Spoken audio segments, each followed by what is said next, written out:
ગાંધીનગર કેન્દ્રીય ગૃહમંત્રી અને ગાંધીનગરના સાંસદ અમિત શાહના માર્ગદર્શન હેઠળ ચાલી રહેલા ગાંધીનગર લોકસભા હરિયાળી લોકસભા અભિયાન અંતર્ગત આનંદમ પરિવારે જાસપુર સ્થિત આનંદમ ઓક્સિજન પાર્કમાં 2,11,000મી વધુ રોપાનું વાવેતર કર્યું। આ વ્યાપક વૃક્ષારોપણ ઝુંબેશ મિશન 5 મિલિયન ટ્રીઝ પહેલનો એક ભાગ છે, જેનું ઉદ્ઘાટન અમિત શાહે રવિવારે અમદાવાદમાં કર્યું હતું, જેનો હેતુ શહેરના હરિયાળા આવરણને વિસ્તારવાનો અને વ્યાપક વૃક્ષારોપણ મારફતે પર્યાવરણીય સંરક્ષણને પ્રોત્સાહન આપવાનો છે।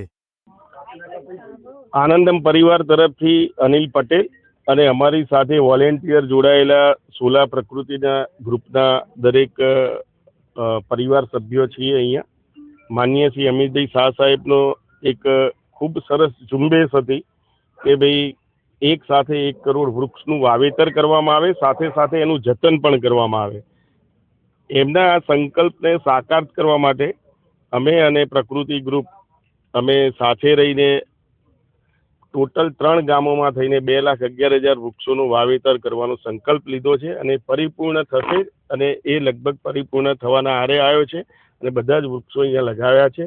5 વર્ષ સુધી તેનું જતન કરીને એક સરસ નંદનવન ઊભું કરવાનું છે, જેનાથી વરસાદની પેટર્ન બદલાય, પક્ષીઓનું સંવર્ધન થાય અને આખી પ્રકૃતિ રિસાયકલ ફરીથી સેટ થાય। એ પ્રમાણે અમે કામ કરવા માટે કેટલા વૃક્ષો અત્યાર સુધી વાવ્યા છે અને આજે કેટલા વૃક્ષો આવશે? મોસ્ટલી આજ સુધીમાં 2,11,000 આજ સાંજ સુધીમાં પતી જશે। 50% જેટલો ટાર્ગેટ અમે પૂરો કરી દીધો છે અને અમારી સાથે જે ગ્રુપ જોડાયું છે એ પણ ઘણું ઉત્સાહી છે, વોલેન્ટિયર કામ કરે છે ને એક વૃક્ષના બચાવવા માટેની ઝુંબેશ પણ કરે છે।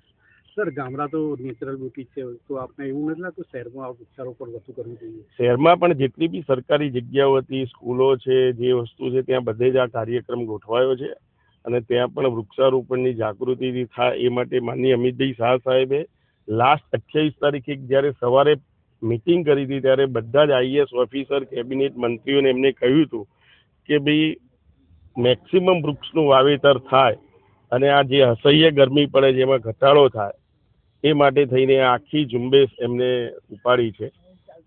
એટલે એમનું આ જે વિઝન છે અને એમની જે આ પ્રેરણા અને પ્રોત્સાહન છે, એટલે આ દરેક વસ્તુ સક્સેસ થશે।